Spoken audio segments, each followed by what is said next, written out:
TB-renden anvendes i mange tilfælde som eneste fugtsikring. Den kan anbringes tæt på muråbningen, i selve den bærende kompositbjælke, og dermed beskytte murfladen lige over åbningen.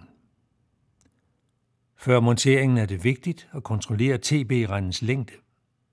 Den skal være 500 mm bredere end muråbningen. TB-render må aldrig forlænges ved sammenklæbning eller stød.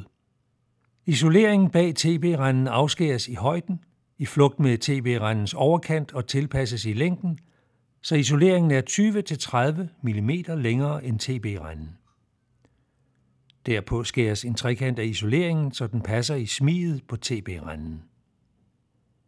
Der afsættes mål, så TB-renden bliver placeret med 250 mm ind i hulmuren på begge sider af muråbningen.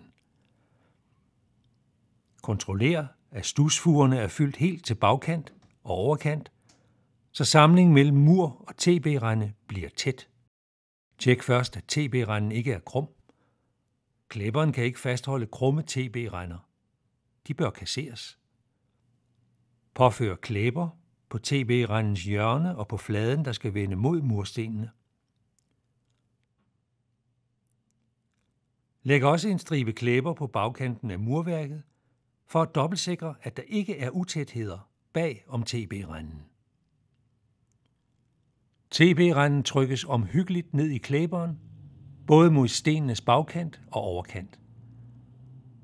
TB-renden skal nå mindst 250 mm forbi murhullet i begge sider.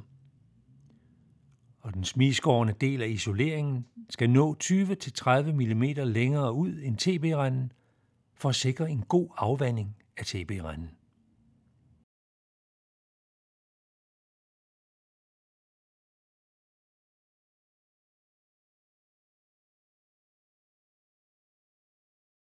Rens TB-renden for mørtelrester og eventuelle isoleringsstumper, inden næste isoleringsstykke monteres. Det er vigtigt, at lejefugen over TB-renden fyldes helt og komprimeres, så der ikke kan løbe vand ind bag renden.